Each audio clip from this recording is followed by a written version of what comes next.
Ang Balisong San Vicente Irrigators Association or BASIA ay isang irrigators association na matatagpuan sa sitio Balisong, Barangay San Vicente, Santo Tomas at bahagi ng sitio Mahayahay, Barangay Kabayangan, Braulio, Iduhali, Davao del Norte. Ito ay may kabuuang saklaw na 154.23 hektarya at nagsisilbi sa 124 na magsasaka benepisyaryo. Nilalayo ng BASIA na maging isang nangungunang self-reliant at empowered IA na nakatuon sa pag-angat ng kalidad ng buhay ng mga membro nito at kanilang mga pamilya. Sa paggawa nito, naglatag ang IA ng mga plano at programa para maisagawa ang mandato nito sa mga membro, sa organisasyon at sa komunidad nito sa kabuuan. Ang BASIA ay naitatag noong 2002 nang mahati sa 5 IA ang Nooy Kabayangan Irrigators Association mula sa pagsulong na magkaroon ng water-based splitting ng mga IA. Bilang karamihan sa service area ay sakop ng Balisong San Vicente Santo Tomas Davao del Norte, ipinangalan ang Balisong San Vicente Irrigators Association at naaprubahan sa isinagawang General Assembly sa parehong taon. Mula noon, naging masigasig ang BASIA na tumayo sa sarili nitong mga paa at di naglaon ay umani ng iba't ibang mga papurit parangal.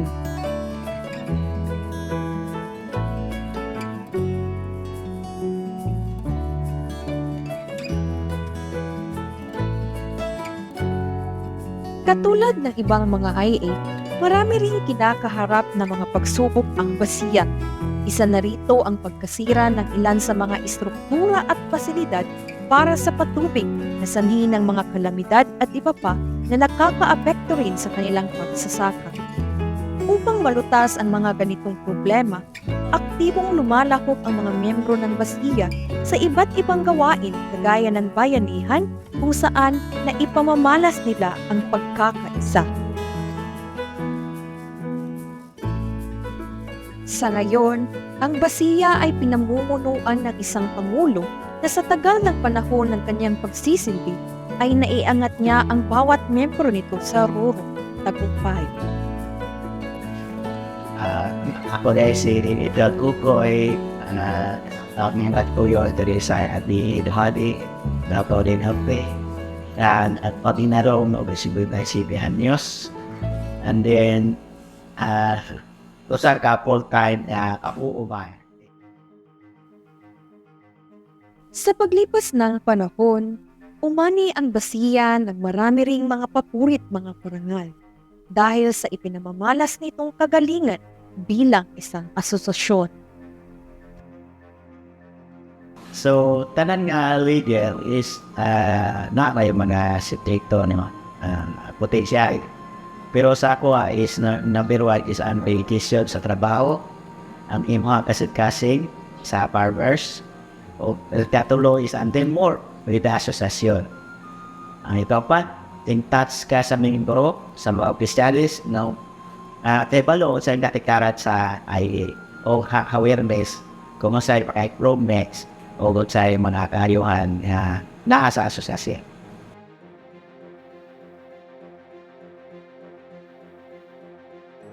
So, ang natapang, especially katong mga awards na nakuha sa IA is, una, broad gabili sa farm to market tour, both critics sa farm ditches, counterpart with the AGO, and then purchase additional farmer stimulus na magamit sa mga farmers, o ang solar dryer, mechanical dryer, nga po charge na may minimal lang na bayad sa panami.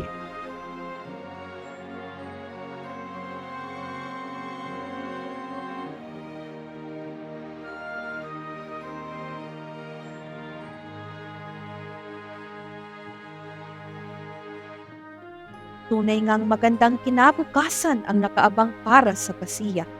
Sa tulong ng mga opisyalis nito, maging ng mga membro at iba pang mga stakeholders, tiyak na maaabot na nila ang rurok tagumpay.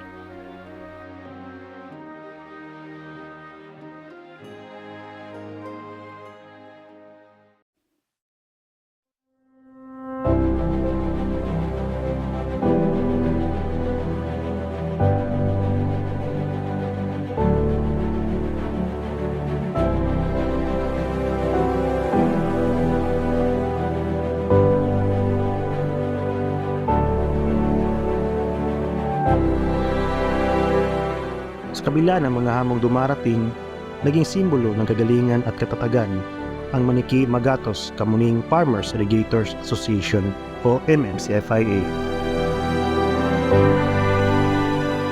So ang gibuhat, there is a will, determination, and cooperation among officers and members, and most of all, to be transparent to the General Assembly. And we are setting a target, and in setting a target, we will have to be determine the direction of the association. In the absence of target setting, we are not we are not going to accomplish what we are longing for. Naitatag noong 1983, ang MMCPA ay matatagpuan sa kanlurang bahagi ng Saog River Irrigation System. Mayroon itong 168 na mga membro at saklaw ang 301.68 hektarya ng service area na nabibilang sa barangay ng Kamuning at Magatos sa bayan ng Asuncion, probinsya ng Davao del Norte. The vision of the association is to acquire officers, members, and this staff to be highly educated in the sense of running the association, and to provide pre and post-harvest facilities for the services to the farmer members.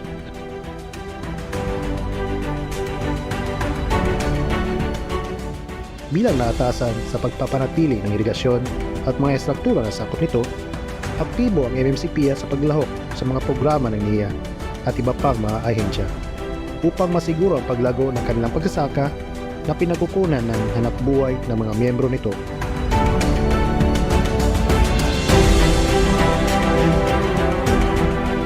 Ngunit di may kakaila na bahagi na ng buhay ang mga pagsubok. Ito hindi na bago sa MMCPA. Isa sa mga pagsubok na kanilang kinaharap ay ang kawalan ng sariling opisina. Madalas na linaraos ang kanilang iba't ibang gawain gaya ng pagpupulong sa tahanan ng kanilang treasurer. Na hindi naman nagkatubiling pagbuksan ng pinto ang asosasyon na kanyang pinagsisilbihan.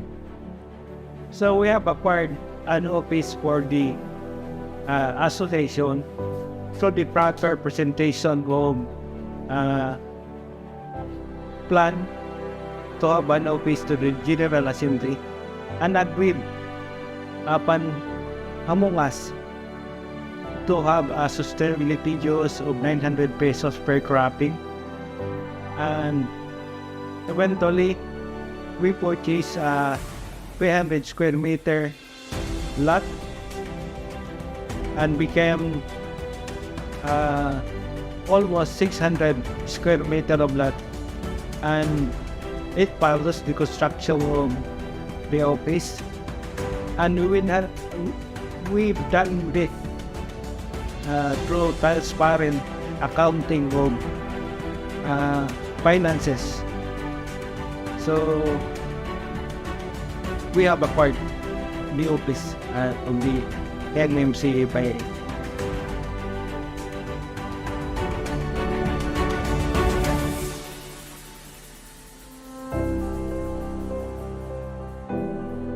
Ang pagpupursige at katatagan ng bawat miyembro ng MMCPA na mapabuti ang kanilang asosasyon ay makikita sa mga papuring kanilang natanggap. Isa na rito ang pagkakatangha nila bilang isang Most Outstanding IA noong taong 2020 kung saan sila ay nakatanggap ng Model Farm bilang katimpala.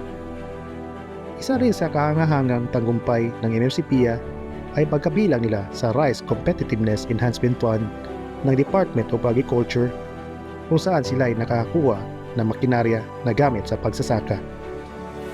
Plans and programs for the association, we have requested a flat bed dryers or solar dryers to cater the needs of farmer members. We gradually augmented our funds in the bank for provision of loan assistance to the farmers. to be able to form a marketing arm for the association such as cooperative.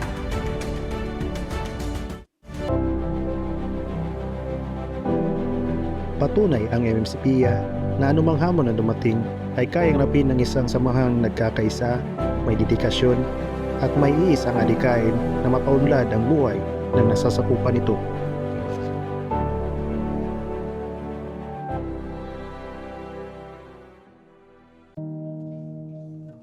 Kada hakbang sa lupa'y para akong inaalon at nalulunod sa batikos ng mundo, sa kung ano lamang ang kaya ko.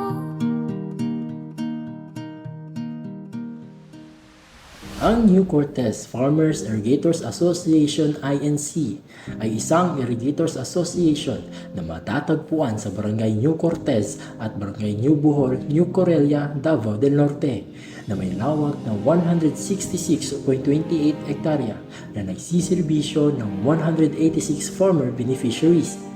Bilang recipient ng maraming parangal at papuri, ang NCFIA ay isa sa mga nangungunang IA sa ilalim ng Davao del Norte Irrigation Management Office upang higit pang pagbutihin ang asosasyon para sa ikabubuti ng mga miyembro nito.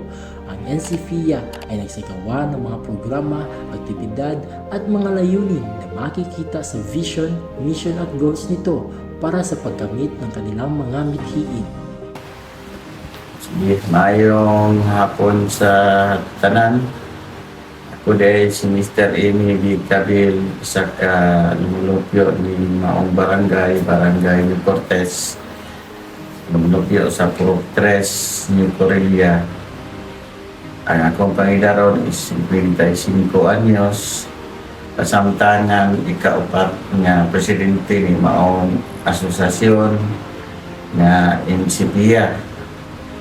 Niya pagkakaroon ko ang nagdumala ni Ani nangkuban sa Sinto sa Sintay City ka miyembro niya ang area namo is 180 ka hektarya niya pagkakaroon ko ang naami karoy mga makinaryas naami gamay opisina.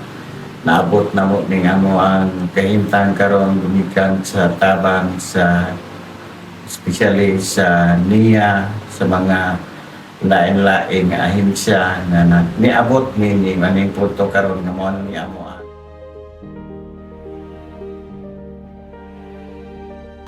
sige ang amo ang IA na-create ni adtong tuig 1987. Ang unang pangalan sa among organization mao ang Anaman Communal System. Nya pagkakaroon sa ako na nagdumala, murag na utro na ang pangalan, mao nang gitawag karon og NCPIA or New Cortez Farmers Irrigators Association.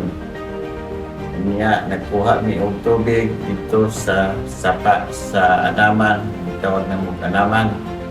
Mao na ni karon nga nakabenepisyo na ang mga miyembro murag hamugaway na gamay ang amo ang patubig sa mo ang masakan. Kanto lang siguro.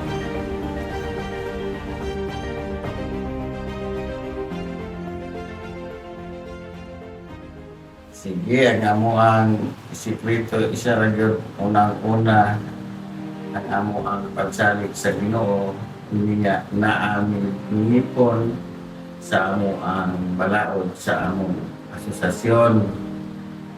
Ang mga miyembro obligado nga mosunod o magpapirar pud sila nga naay plano sa matag tuig ug asa paingon ang amo ang kwarta o transparent ni sa mga tao ug asa paingon. Kunya nakabenepisyo pod ang tanang miyembro sa amo ang mga makinaryas nga naa karon. Kunya ang amo ang kwarta murag napadagan na mo in terms sa pagpahiram sa amo ang mga miyembro.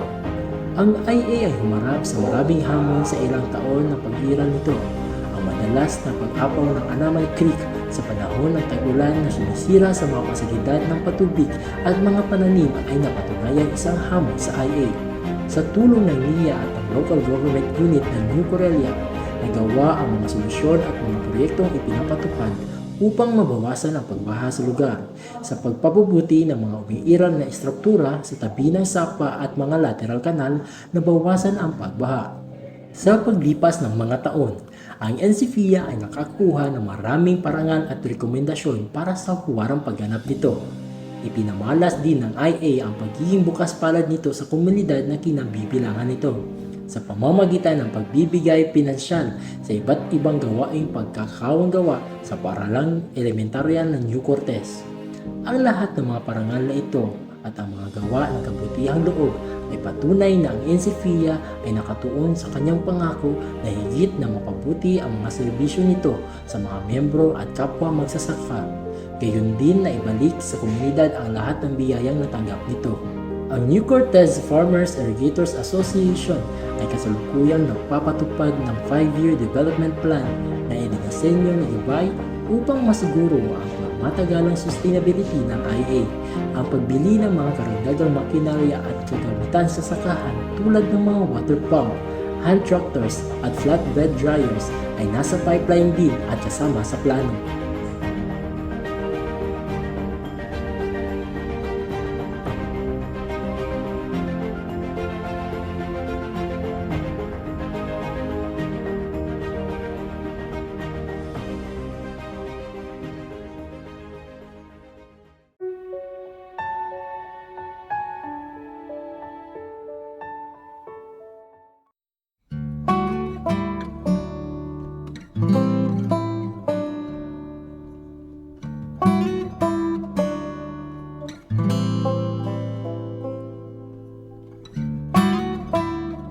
Ang presidente sa Patapia mura na siyang amahan nga ang mga membro isip iyang mga anak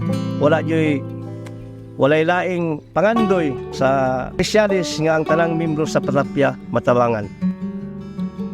Ang Pagsabangan Tabang Farmers Irrigators Association ay isang downstream irrigators association na sakop ng Saog River Irrigation System.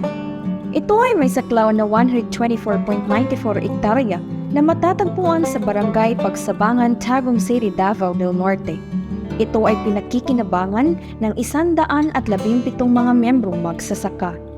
Nabuo ang Pagsabangan Tagum Farmers Irrigators Association or POTAFIA taong 2008, matapos buhayin at palitan ang pangalan ng PANBIFIA sa NABAFIA. Ang asosasyon ay naghahangad na maging isang matatag na IA na nagsisikap na mapabuti ang socio-economic status, food security at productivity ng magsasaka.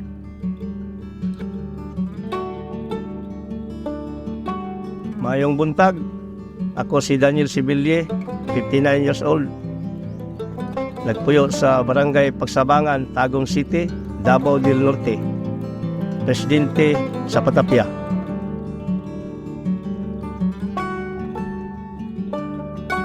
Sa kabila ng pagkahiwalay ng PATAFIA sa inang organisasyon, sinikap nitong magpatuloy.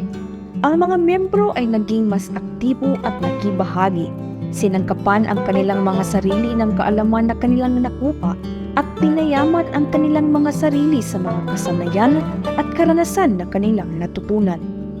Dahil dito, matagumpay sila sa kanilang layunin na naging daan upang marating ng asosasyon ang kanilang estado sa kasalukuyan. Panagiusa, desidido sa mga opisyalis, masinabtanon o matinumanon sa ilang mga obligasyon ng mga membro. Tungod niini, mauni ang dakong kalambuan sa amuang asosasyon sa Patapia tungod kay ang mga membro dako silang pagsalig sa mga opisyalis sa amuang asosasyon tungod kay ang ilang gusto nga mahitabo ipaabot man sa asosasyon nga walay kulang. So ang tanan nga mga membro diri sa Patapia dili yun sila maglisod sa pagduol sa muang asosasyon tungod kay ang mga opisyalis mutabang yun sa ilang panginahanglan. Ang pagtatrabaho sa industriya ng agrikultura ay hindi madaling gawain, lalo na kapag ang inang kalikasan ay nagpapahayag ng galit sa mga paraan na hindi kailanman maaarok o makontrol ng sinuman. Madalas na tinitingnan ng mga magsasaka ang mga kalamidad bilang kaaway ng pagsasaka at kinatatakutan ng lahat. Nang bumaha sa kanilang kabuhayan, hinarap ng Patafiya ang isang mapanghamong sitwasyon. Ang kumpletong pagkawasak ng mga punlaan na pinondohan ng kasalukuyang umiikot na pondo ng IA ay lubhang nag-apekto sa asosasyon. Isang enkwentro na labis na sumubok sa buhay ng mga miyembro nito at sa samahan sa pangkalahatan.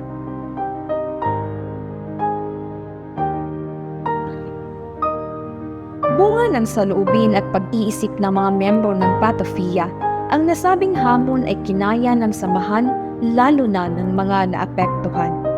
Gamit ang premyong pera mula sa CY 2016 Department of Agriculture Rice Achievers Award na nagkakahalaga ng 1 milyong piso, nagamit nila ang pinansyal na yaman ng asosasyon. 700,000 piso ang ginamit para sa karagdagang financing ng mga biktima ng matinding pagbaha at 300,000 piso naman ang ginamit para sa palay trading. Isa itong patunay na ang Patafiya ay hindi lamang isang organisasyon, bagkus isang pamilyang nangangalaga sa kapakanan ng mga miyembro nito. Maliban pa riyan, ang Patafiya ay tahanan ng mga kampyon. Bukod pa sa pagiging awardee ng Department of Agriculture, umani rin ang Patafiya ng maraming parangal at pagkilala.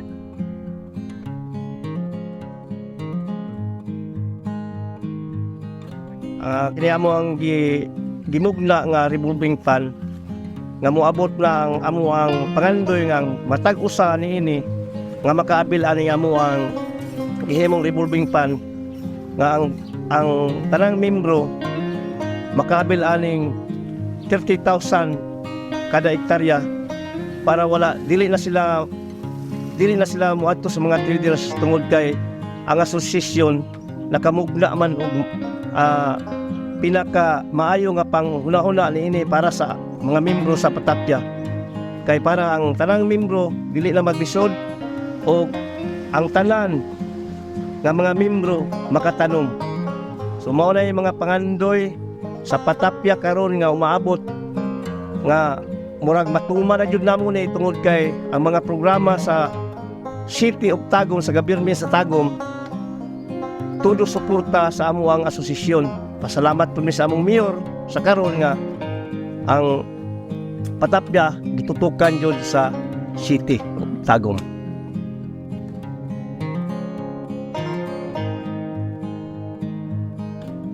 Sa kasalukuyan, gumagawa ng mga programa ang asosasyon para sa mga membro nito. Bilang bahagi ng kanilang pagsisikap na palakasin pa ang financial literacy, ang revolving fund ay puspusan. Mas pinapalakasan din ng asosasyon ang pakikilahok ng mga kababaihan sa organisasyon. Kaakibat ng kasipagan at positibong disposisyon, naaaninag ng Patafiya ang oportunidad ng kaunlaran sa hinaharap. Wari, sila ay lubos na nagagalak para sa pagdating ng bukas upang gawing ehemplo ang kanilang asosasyon.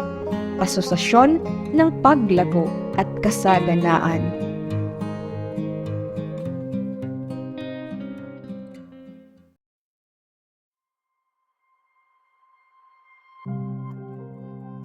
Sa gitna ng malawak na lupain at malinis na mga sapa ng San Isidro, may isang samahan ng mga magsasaka na nagtsatsaga at nagtataguyod ng pagsasaka at pag-iral ng irigasyon.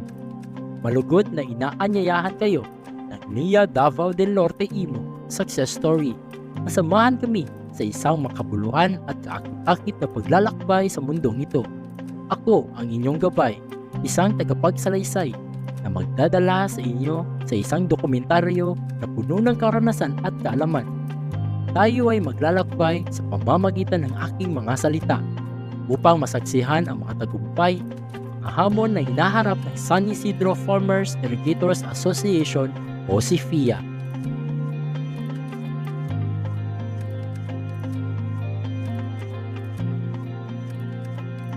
Ito ang kanilang tahanan, isang prestigyosong Irrigators Association sa ilalim ng Division 8-A ng Libuganon River Irrigation System.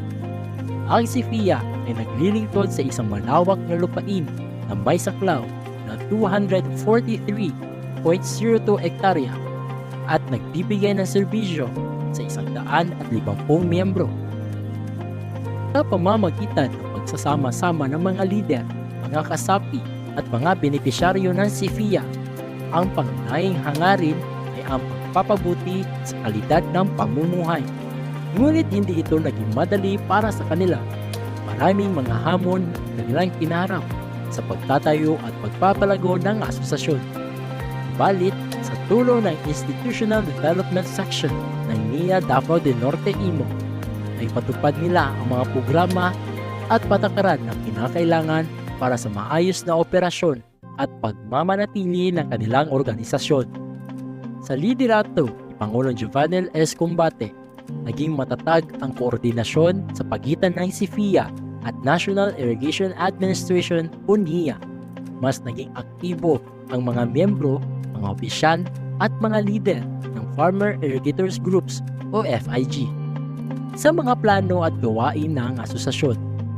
Dahil dito, natamo ng SIFIA ang iba't ibang pagkilala at gantimpala mula sa LGU ng San Isidro, NIA, Department of Agriculture at iba pang 9 agencies.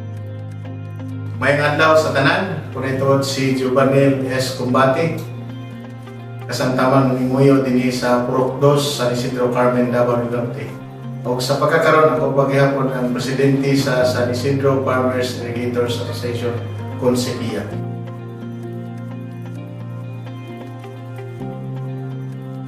Ang sekreto sa mga asosasyon nga nung kamot na mo ang kalambuan sa pagkakaroon, mao gyud ang panaghiusa sa membro o opisyalis. Tungod kay mga programs o products nga mag-present sa mga membro, kanunay yun ang ilang suportar sa pag-patronize sa mga programs nga mong itastar o pagod ito kanila. Ikaduha, may tungod sa transparency sa pag-unit o kwarta. Tungod kay sa kadaghang kwarta nga kasunod, kinahanglan yun nga dili mong gawas ang personal na katuyuan o personal interest sa pagpupot o kwarta. Kinahanglan ipakita ang sinseridad sa pag-unit o kwarta alang sa kalambuan o kalampusan sa asosasyon.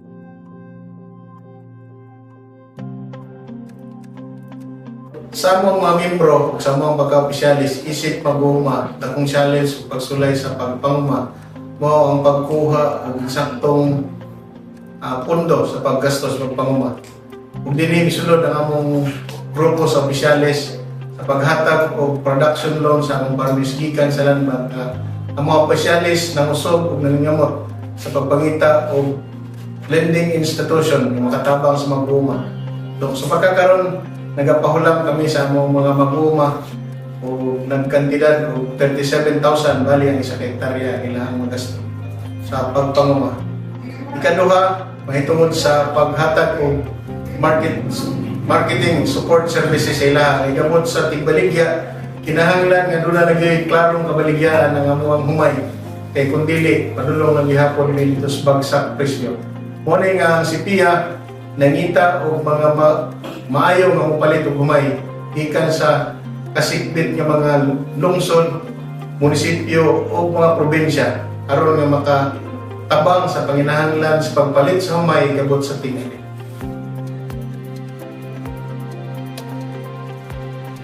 Ang damgo gyud sa mga asosasyon mao una nga kinahanglan nga tanang miyembro aduna lagi kapasidad nga moingon nga mag-uuma na gyud ko, mag-uuma ko nga dili maglisod-lisod sa panginahanglan at pagtubaw sa panginahanglan sa ilang pamilya.